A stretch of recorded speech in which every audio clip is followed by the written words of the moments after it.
Hello viewers, অচেততার free coaching চ্যানেলে তোমাদের সকলকে স্বাগত জানাই। আজকের এই ভিডিওতে তোমরা যারা নেতাজি সুভাষ ওপেন ইউনিভার্সিটিতে ইউজি বিডিবি কোর্সের সেকেন্ড ইয়ারে পড়ছো বেঙ্গলি অনার্সে, তোমাদের যে CC7 পেপারটি রয়েছে এই পেপারটির অ্যাসাইনমেন্ট 2024-এর প্রশ্ন উত্তরগুলি নিয়ে আলোচনা করছি এই ভিডিওতে। এখানে 10টি প্রশ্ন আসবে এবং 2 নম্বর করে 20 নম্বর। এখানে যে প্রশ্ন উত্তরগুলো তোমাদের সামনে তুলে ধরছি এগুলো তোমরা খাতায় লিখে ভালো করে প্রিপারেশন নেবে, তারপর পরীক্ষা দেবে, তাহলে 20-তে 20 পাবে। এর আগের কয়েকটি ভিডিওতে তোমাদের 5th পেপার, 6th পেপার, 8, 9, 10 এই সমস্ত পেপারগুলির কিন্তু অ্যাসাইনমেন্টের অ্যান্সার আমি দিয়ে দিয়েছি। তার লিঙ্ক দেওয়া থাকবে ভিডিও ডেসক্রিপশন বক্সে, তোমরা ভিডিওগুলো অবশ্যই দেখে নিবে। এখন আলোচনা করব CC7 পেপারটির অ্যাসাইনমেন্টের কোশ্চেন। দেখো, প্রথম যে প্রশ্ন এসেছে, সৈয়দ মুজতবা আলীর পঞ্চতন্ত্র কি জাতীয় গ্রন্থ?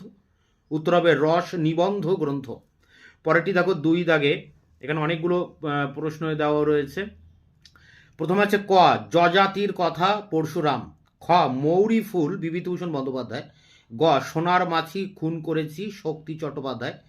ঘ, যেতে পারি কিন্তু কেন যাব সমর সেন। এখানে বলছে যে এগুলির মধ্যে কোনটি সঠিক নয়, একটাই ভুল দেওয়া আছে, বাকিগুলো কিন্তু ঠিক আছে। কোনটা ভুল? উত্তর হবে যেতে পারি কিন্তু কেন যাব সমর সেন, এটাই তোমাদের উত্তর। পরেরটি দেখো 3 দাগের প্রশ্ন, কৃত্তিবাস পত্রিকার প্রথম প্রকাশকাল, হাইপেন দিয়ে এখানে ড্যাশ দেওয়া হয়েছে, উত্তর হবে 1953। পরে 4 দাগের প্রশ্ন, ছন্দ চতুর্দশী 1951 কাব্যগ্রন্থটি কার লেখা? উত্তর হবে মোহিত লাল মজুমদার। পরেরটি দেখো, দ্য অ্যামেচার শেক্সপিয়ারিয়ান্স কে গড়ে তোলেন? উত্তর হবে উৎপল দত্ত। পরেরটি 6 দাগে, একই মুক্ত বিহঙ্গের 2 দীপ্ত শাখা হলো? উত্তর হবে কল্লোল ও কালী কলম। পরেরটি ক্লাইভ স্ট্রিটের চাঁদ হলো একটি ড্যাশ, উত্তর হবে প্রবন্ধ। পরেরটি সংস্কৃতির রূপান্তর গ্রন্থটির রচয়িতা হলেন ড্যাশ, উত্তর হবে গোপাল হালদার। পরেরটি টিনের তলোয়ার নাটকের রচনাকাল, উত্তর হবে 1971। পরেরটি দেখো, গৃহচ্যুত কাব্যগ্রন্থের রচয়িতা হলেন? উত্তর হবে বীরেন্দ্র চট্টোপাধ্যায়।